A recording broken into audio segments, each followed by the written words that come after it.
Hey guys, so today we've got Chris. Hey.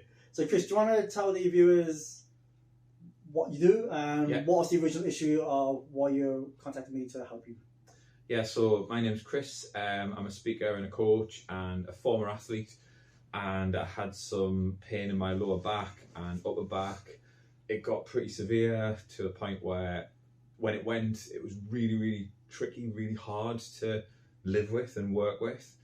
And I've got some coping strategies that just got me through the day, but it was a pretty miserable existence, I'm not going to lie. So like, what kind of approaches, obviously you mentioned like the coping strategies, what other approaches did you try to help with cope or try and solve it?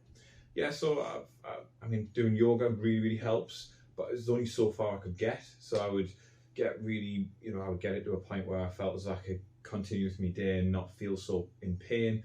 But then I'd get to the end of the day and have to do a bit more yoga, and it was becoming a little bit unbearable. The whole day becomes yoga. Yeah, and don't get me wrong, I loved it. I loved those days. However, I found them difficult to fit around normal life, kids, 2 businesses, busy life, and just wanting to be human again. and then obviously I saw some physios, fantastic work, but just didn't quite get to the core of what I was trying to do, which was to be pain free and be able to move just freely. Yeah. I wasn't looking to compete on a world stage again or anything like that, just to be able to move and do a day without getting to the end and feel like I've gone 10 rounds with someone who knows how to box. Because back when you used to compete, that would be pretty much what you would do. Like you compete, you train, and you get patched up. Yeah.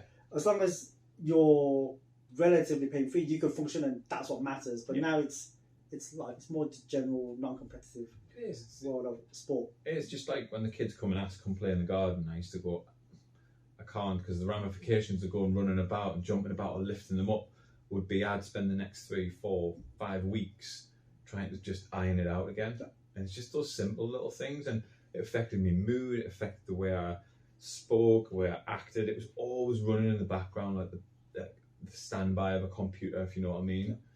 Yeah. And I'm excited to actually get out there and not be that no more, if I'm honest. So how long have you had this back pain? How long have you had it for? Well, I've had it a long, long time off and on, but like you say, I got patched up by other people and sent back out there to compete again. But I would say this intense for 3.5 years, which blows my mind. It's a long time. It is a long time. Even like a few weeks is a long time, let alone like 3.5 years. It is. So how have you found the process? Smooth, simple. I was waiting for the catch, and I was like, "Where is it?" So for me, the process has just been not what I'm used to, if I'm honest. I'm used to it being really, really hands-on and physical, and it wasn't as such. And that's a different way of thinking and a different approach that I've ever had before. And just getting down to the root cause of the problem for me makes perfect sense, but it's not what I've been used to. So it's just been a massive eye opener in a wonderful way. We spent a lot of time with your history, didn't we? We went through your history a lot. We went through the assessments. Also did the real-time data tracking. Yeah. Because as a former athlete, the hard data, that is what you always crave for. So that does help with all of the work. Yeah. And it was more precise. Yeah. We mapped it all out. We double-checked everything. We triple-checked everything. Made sure it was what we found was the actual cause. We didn't do anything back, did we? There was no work at all. Other than assessments, but we didn't really do any release or any strength work. And the numbers speak for themselves. I know that they're off the board now, but when we were doing the numbers, it was just backing up how I feel. So I'm very much a feel in action. If I can get into the feel of an action, I can really progress it. But this was also backed up by the numbers and the data. You're right, I do like a bit of data at the back end, especially just to confirm what you're feeling, and you're not tricking yourself. You can't argue with the facts. Once the numbers are there, you can't argue with the facts. It's great. And we did what I always do with a lot of these sessions is the reassurance and the resilience, which we got some bands out to really test that, because you love to stay active. Yeah. So it would make more sense that we've done all the work, we've got you pain free, we've got you moving well, but can we push it? Yeah. Make sure that it's the confidence that you know your body can handle this load, this weight. Yeah. And, I've been avoiding. There's a list of exercises I've been avoiding. And when you said on the first day, the next day we're going to we're going to try and break it and undo it. Yeah. I was a little bit nervous, I'm not going to lie. I came in this morning thinking, oh, I really hope I don't go back to square one. But actually, if you don't push yourself there, you never know.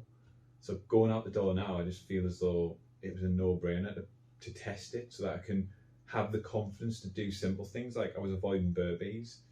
Anyone would want to avoid burpees. Little thrusters as well, yeah. But you can do burpees now, yeah. Yeah, I've just done burpees. I've just done rounds of them as well. And what else did we do? We did mountain climbers. Yep. I was finding that tricky. So I would get to a certain point where I would do mountain climbers, but I wouldn't put my leg fully up, if you know what I mean, in line with my hands. All the technical stuff where I was just flying about there. So I'm excited to get out and use it. I'm excited to build the confidence, and yeah, I'm sure you can tell by the smile I'm happy. Yeah, we got like some heavy squats, wasn't it, with the bands? Yeah. Heavy squats, heavy deadlifts.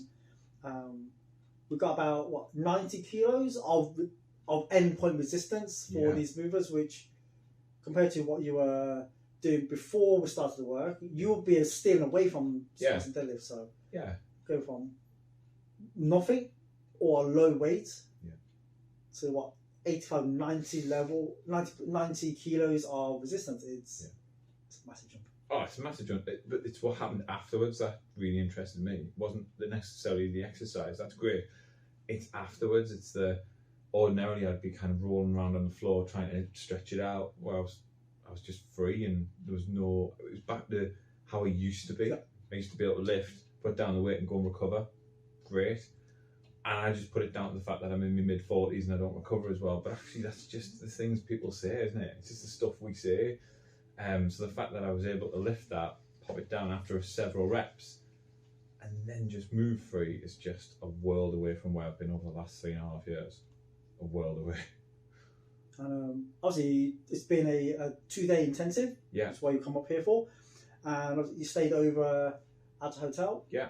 Sleep was great, wasn't it? Yeah, it was last night, definitely. I needed it. But getting out of bed, it was a whole different experience. It was. Got up this morning, was waiting for the catch, waiting for the pinch, the twinge and the pinch. Rolled out my mat, did a bit of yoga because I really enjoy it, and nothing.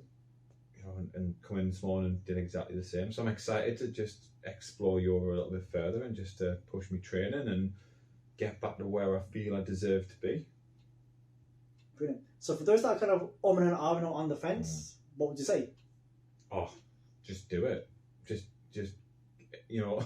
think about how you want to be in your life, and then just think about how you can be. Because for me, I didn't think I could feel like this. I didn't think I could feel that free again. I thought I was always going to feel that pain. Yeah, almost have to live with it. Yeah, and like you said, the hum in the background. It was a hum in the background, just constant dripping of the tap. I would just say you don't have to live that way. You've got a choice. Brilliant, man. Thank you so much, mate. Cheers. Thank you.